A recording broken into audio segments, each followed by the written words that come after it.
está hecho pensando, el pueblo nos está mirando, el pueblo nos está observando y el pueblo es el que va a dar testimonio de lo que somos y de lo que no somos.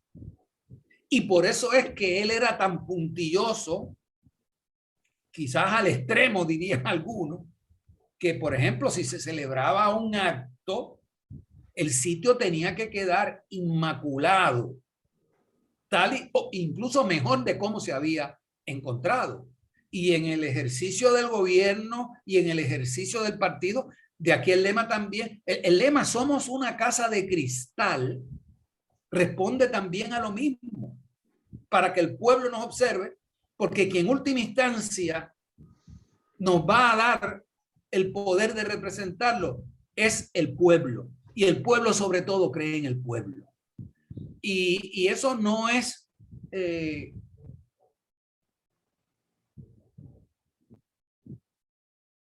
parece que una interrupción momentánea.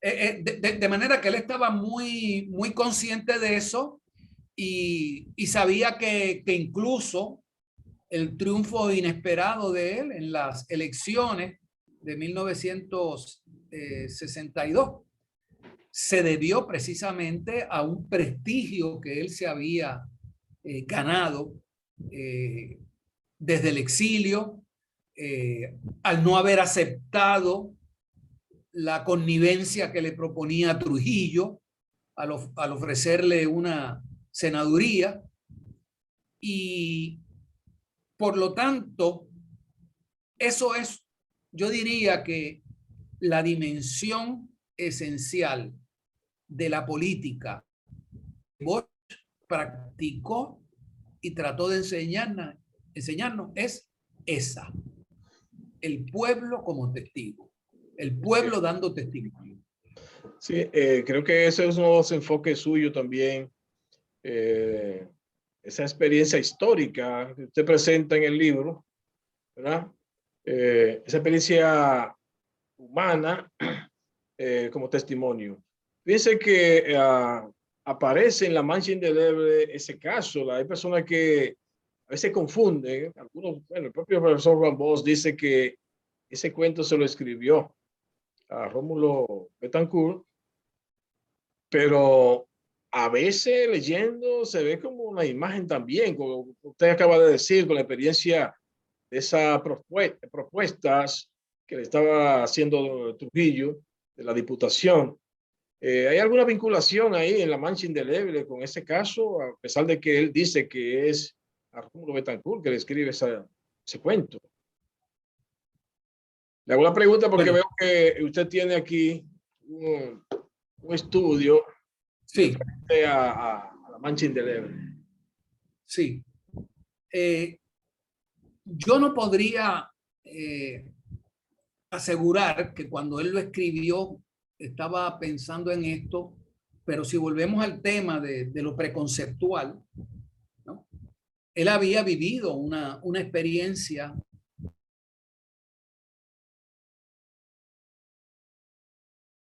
Yo escribí para la Fundación Juan Bosch, que está recogido en el libro Haití, la República Dominicana, una publicación de la Fundación Juan Bosch, donde yo hablo de el intelectual en la encrucijada. Y en ese ensayo me refiero a la visita que cuando Bosch está exilado en Cuba, le hacen 3 intelectuales, quizás los 3 más importantes intelectuales, o de los más importantes intelectuales dominicanos de esa época, que habían sido cooptados por el trujillismo y van a visitar a Bosch, porque en ese momento se ha vuelto a reabrir el tema de la masacre del 37, la masacre de los haitianos, y hay toda una campaña, probablemente desatada por los propios Estados Unidos por razones que a punto de iniciarse la guerra mundial, pues tenían los Estados Unidos para estar muy, muy atentos a la vinculación de Trujillo con el fascismo, ¿no? Y entonces, en ese momento, que lo visitan estos tres intelectuales, vienen a pedirle a Bosch una expresión para tratar de bajar el diapasón de la discusión. Y Bosch los escucha, son personas que él conoce, gente que compartió la juventud con él, de la que él fue parte, y desde luego rechaza la propuesta. Él no entra en detalles si hubo algún tipo de ofrecimiento de poder regresar al país o alguna prebenda, pero lo cierto es que luego que ellos parten, entonces él escribe esta famosa carta donde dice: jamás había pensado que el trujillismo había penetrado el espíritu mismo del dominicano. O sea, cuando tiene que escuchar lo que le dicen estos tres intelectuales, ¿no? Y ahí en ese ensayo, pues yo planteo precisamente la encrucijada que vivió la intelectualidad dominicana. El dilema tan difícil, palos y bogas, palos y no bogas, o sea, no había una salida, ¿no? Y Bosch optó por una. Y todos sabemos las que pasó Bosch por salir de la República Dominicana, lo que arriesgó y demás. Pero fue su decisión ante ese tipo de dilema, como la fue de otros intelectuales, ¿verdad? Como un Américo Lugo, para citar a algunos. Y por lo tanto, yo creo que lo que está de fondo de este cuento, intencionadamente o inconscientemente, pero en términos objetivos, lo que está detrás de este cuento, ¿no?, es el dilema que en determinados momentos históricos se le presenta al intelectual. En el sentido más amplio de la palabra, ¿no? El intelectual, la persona de ideas, de una concepción del mundo, de una ética, ¿no?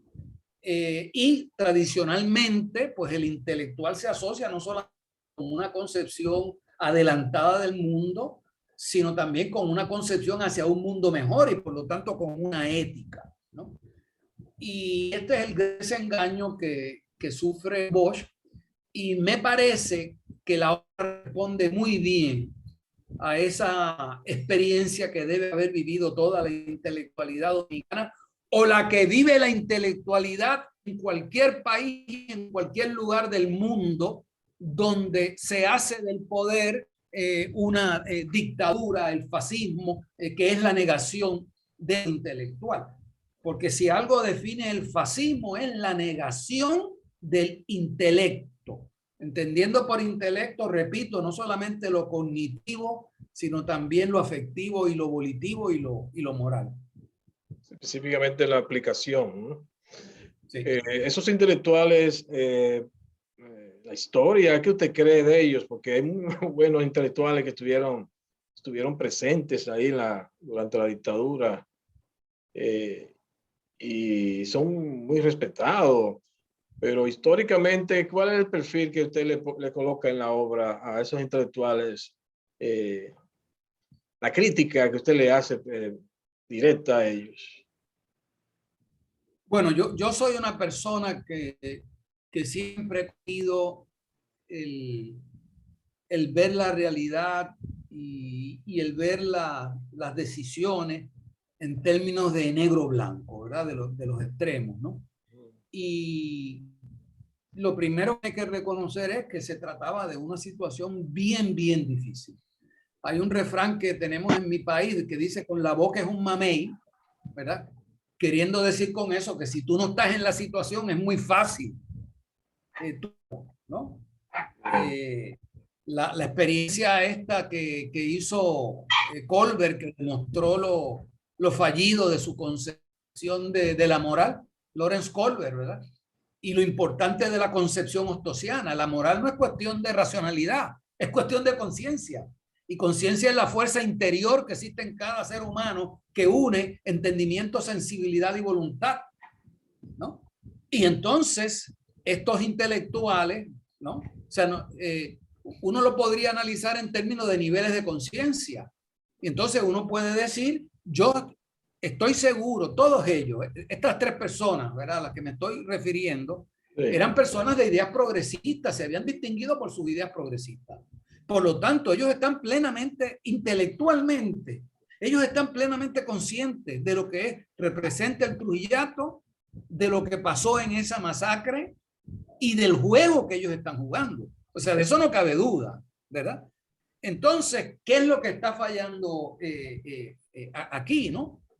Pues probablemente el deseo de poder sobrevivir y quedándose en el país, porque realmente la única alternativa que había para seguir siendo un auténtico intelectual y no ser liquidado, físicamente liquidado, Sí. era irse o el clandestinaje, como intentaron algunos que a la larga pues pagaron con su vida, o sencillamente irse del país. No había alternativa.